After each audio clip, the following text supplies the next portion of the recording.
If you're looking for a relaxing episodic anime adventure, then Kino's Journey 2017 may just be for you. Maybe.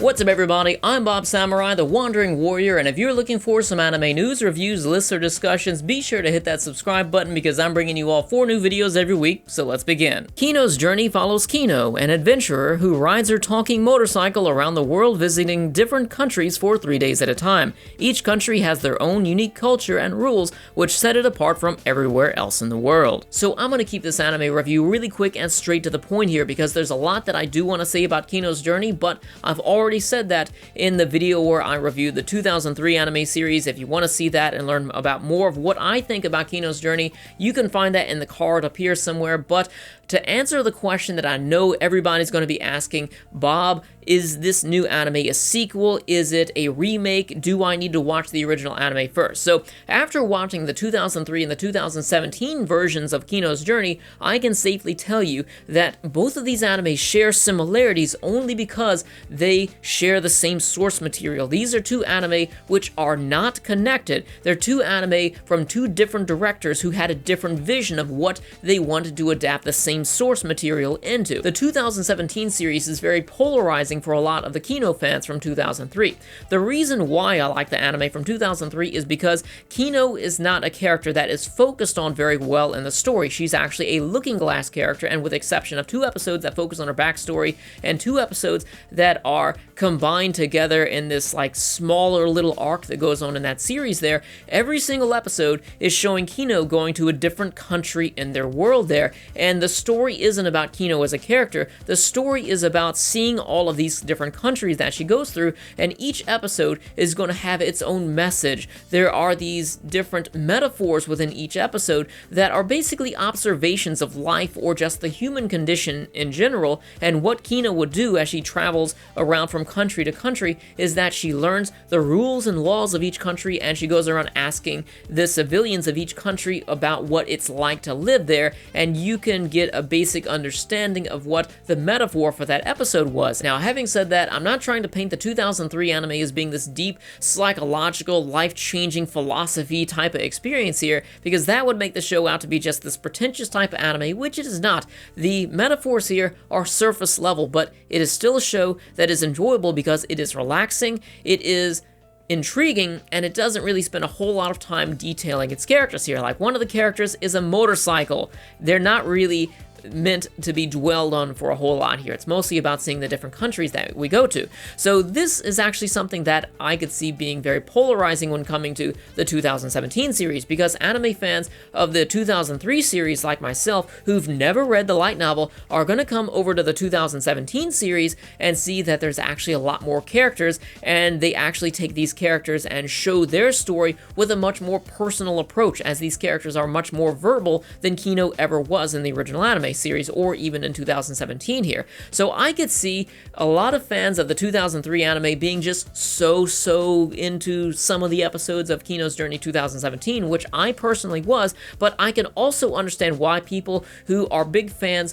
of the light novel series and also people who've never seen the original Kino's Journey anime who actually do enjoy this show. The 2017 series is going to be appealing for people who are into the light novels because to them, they could possibly see it as being a much more accurate adaptation of the original light novel series. And then you've also got people who are coming into the show, they're seeing it as a slice of life anime that's just something that is relaxing and doesn't really have any sort of main overarching plot to it. And for those people, I can totally understand why they enjoy it. However, if you're coming into Kino's Journey totally new, you still may enjoy the 2017 series, but I would personally suggest starting off with 2003 first, because it is much more focused than the 2017 version is. 2003, with the exception of 2 episodes, is kind of all consistent in terms of it doesn't focus on its characters very much, and also every single episode shows a different country here, and it's all got the different metaphors and whatnot, and you just think about what the episode is trying to tell you.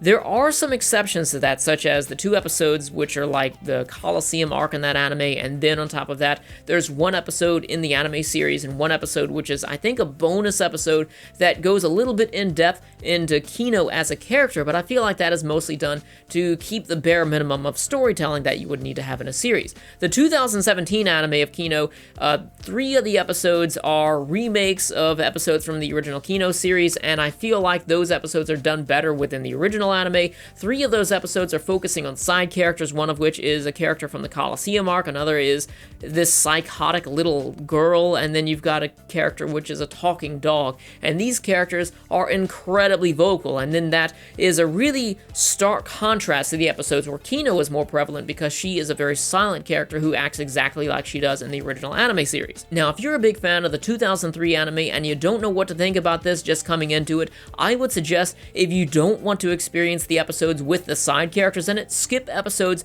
4, 6, and 8. And if you don't want to see the episodes which are remakes of the episodes from the original anime series, skip episodes 2, 10, and 11. So that would essentially leave you with half of the series being something that I think you could truly enjoy. Now, to me, I did not like any of the side characters in Kino's Journey 2017 because they were really just detracting from the reason of why I watched Kino's Journey to begin with. They were very loud, they were very talkative, and the show took this very personal approach to whenever they had screen time versus whenever Kino was there. Maybe people can say, well, it adds balance to the show, but I feel like for this reason of these characters being present, the show lacks the same focus that it had back in 2003. Now, I can kind of see where they're coming from here. Maybe they want to create a little bit of contrast and mix things up, but you've got this talking dog, and I guess he's supposed to be a play on Hermes or a parallel to Hermes, and it just doesn't work. Now, the reason why Hermes works so well alongside Kino is that Kino is a silent character,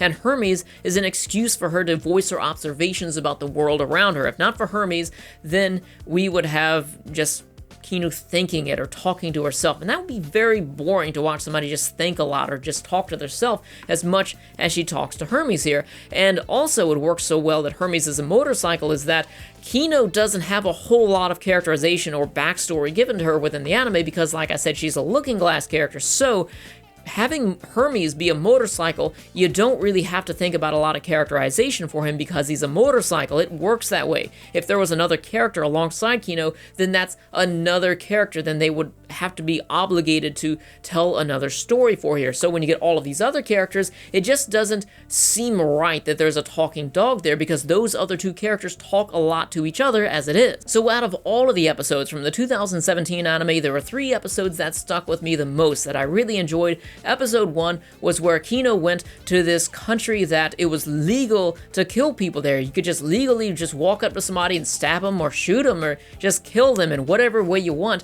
And the reason why that episode was so touching to me is because it spoke on the good nature of people, because as the people came together, despite the fact that anybody can kill each other and get away with it there, it was the common law of people that just want to protect the civil life that they have there, and they could just kill any intruder that they have. Anybody that comes in there trying to cause a problem, they can kill that person. So it's kind of the opposite of what you would expect. I also enjoyed episode 3 because here is where we see Kino go inside of this mobile fortress. It's like this giant country that's basically one big tank, and it's cutting through rainforests, just flattening everything along its path. It is cutting straight through other countries, just destroying everything that they have. And then you've got the people living inside the country. They've got some sort of awesome technology in there with the tablets and the smartphones and everything, and they think that the view that they have is nice, but they don't really care about what other people think. They're just living their life and just consuming everything that they can. So it really makes you think about, we're living kind of this pampered life. We've got so much awesome technology going on, but in the process of doing that, what are we doing to the rest of the world? So it really makes you think about that. So the last episode that I truly enjoyed was episode 12. And keep in mind, you know, I'm not about the spoilers when I do my anime reviews, but Kino's Journey, you can't spoil it even if you tried. After you get the characters introduced, you can just shuffle the episodes and watch them that way. You wouldn't know the difference, trust me. So episode 12, I enjoyed that for a totally different reason. There wasn't any sort of metaphor or really anything that makes you think about life. It was just this. Kino!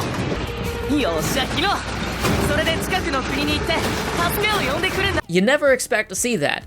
And yeah, it's kind of messed up, but for some reason I just can't help but laugh at that. So my overall experience of watching Kino's Journey 2017 is honestly gonna be 50-50 here. Half of the episodes I really enjoyed for the reasons that I personally enjoy Kino's Journey. The other half of the episodes are remakes of episodes that I've already seen or episodes that pertain to characters that I don't really care about and don't add anything to my viewing experience here. So there's also a new art style. They updated everything. All of the characters here look different and everything in general just looks different, and I like it. At first, I was a bit skeptical. I was on the fence, but after a couple episodes, I really did appreciate it. The music works for it very well. Also, and the opening, I totally love the opening, never skipped it once. I think they did a really good job with that there. I would suggest watching this anime with either dub or sub, both are good. I personally watched the anime with the Japanese audio because that's how I watched the original series. I did not like the dub for that, but I guess you could say that it was functional. So what are your thoughts about Kino's Journey? Let me know in the comment section below. If you enjoyed the video, let me know by hitting that like button, and also if you're still not subscribed to the channel, hit that subscribe button to stay up to date with anime news, reviews, lists, and discussions. I'll see you all next time. Have an awesome night, everybody.